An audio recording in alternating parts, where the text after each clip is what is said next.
Hello, this is Tom Singer, and I am coming to you from the Small Business Festival 2017. And today I am joined by Don Osmond. Hey. Don was one of the speakers today at the program, and he shared a lot of really good advice about marketing and storytelling.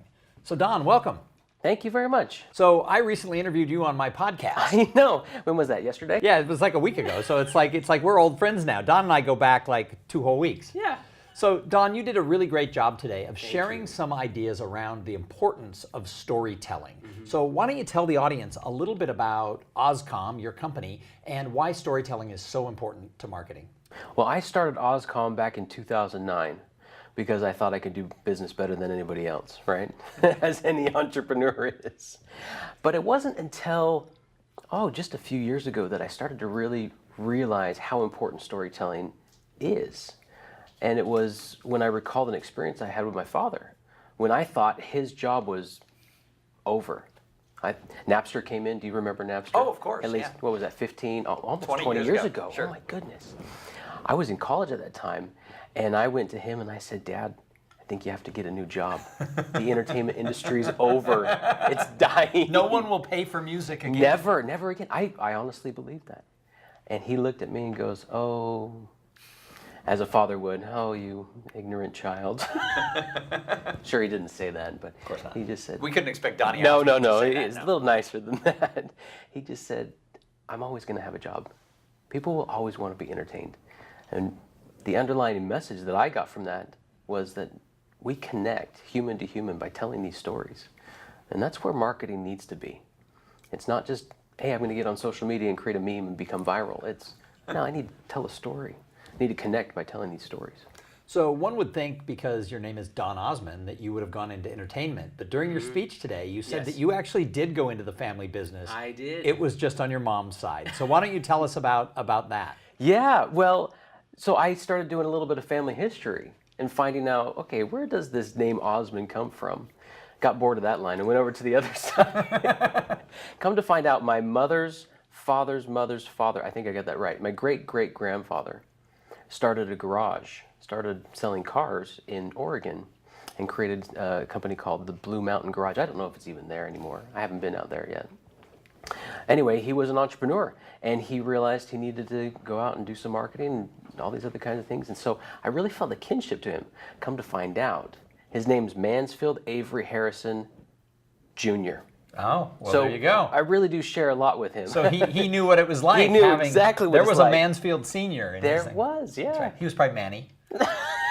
It could have been.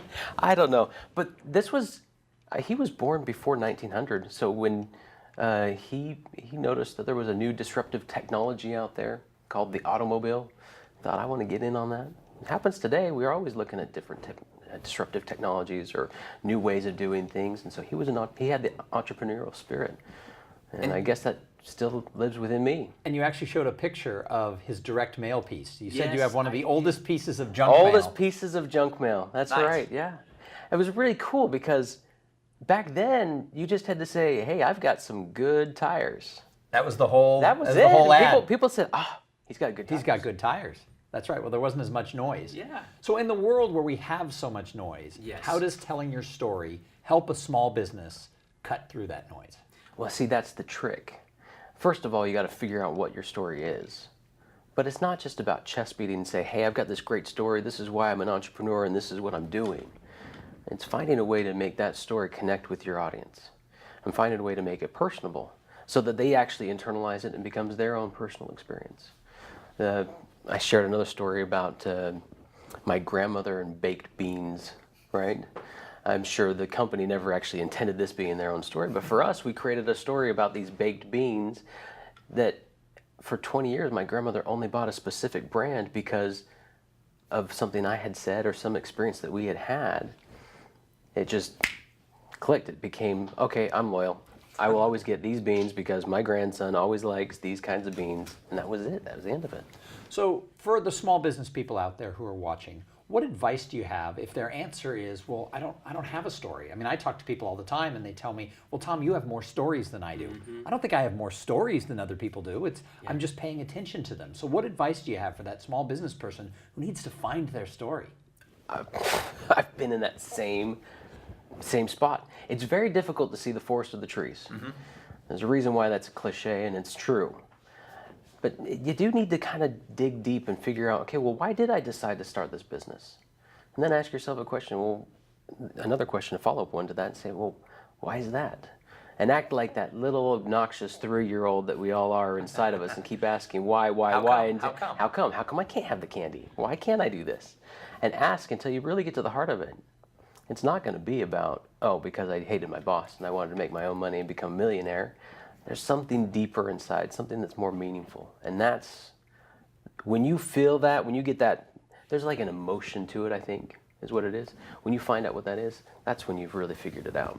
So in starting OzComm and growing it, you started it, and then I happen to know then you went and got your MBA, and you thought you were going to go to work for a startup, for a funded company.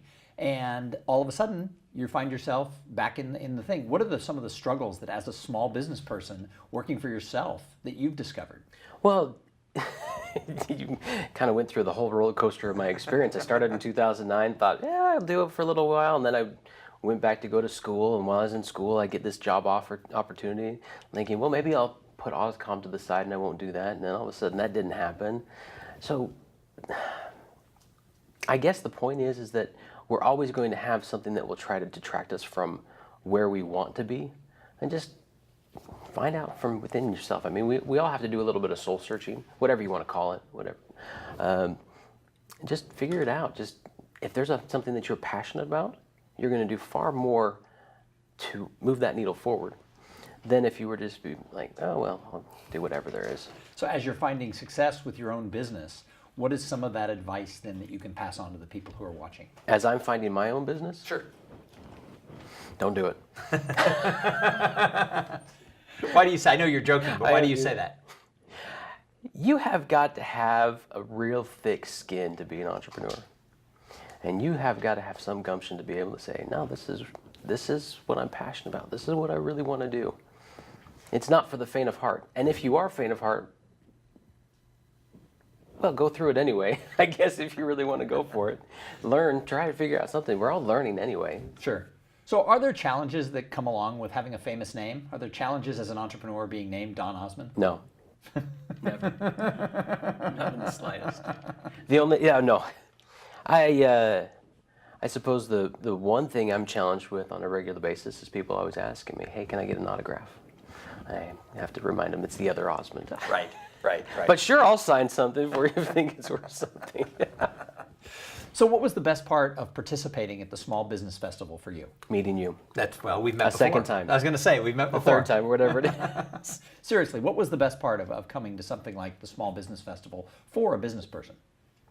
You know what? It's all about getting together with other people that are like-minded and are driven by the same entrepreneurial spirit. When we connect with each other and we find out, okay, tell me what it is that you're doing. I'll tell you what it is I'm doing. We kind of bolster each other up, learn from each other's experiences, and we grow our businesses that much faster because we're creating connections, but more importantly, we're not having to recreate the wheel and figuring out, okay, what are all the different elements of my business that I need to have? Because every business has some sort of operations, the financial pieces of it. There's the nuts and bolts of businesses, and when we get to talk with other entrepreneurs, we can find out what they've done. Awesome. Well, Don, thank you for being here and thanks, for sharing with the audience. If somebody out there wants to know more about Don Osmond or about OzComm, how do they find you? Ooh, good question. Mail me at... Get a stamp and put it on an envelope. Yeah. Oh, wait, we're in the 21st century now, right? I'm on Twitter and Facebook and LinkedIn under the name Don Osmond. Fancy that. Fancy that. Don't go Donnie Osmond, though, because that would bring you to somebody else. Yeah, I guess you could Google me, but that might bring up some sort of confusion there. Is that hard to be a marketing person and actually have your name come up as your father? Yeah, you want to talk about a branding challenge? Go into a completely different business with the exact same name as somebody else who's already done something amazing. Right, and if they Google you, they find puppy love. Purple socks. Awesome.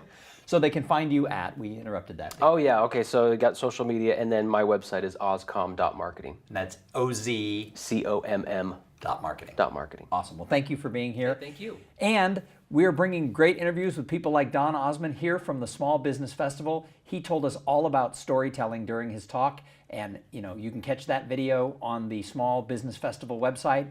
And keep watching these videos because we're going to have more interviews with cool people like Don Osmond.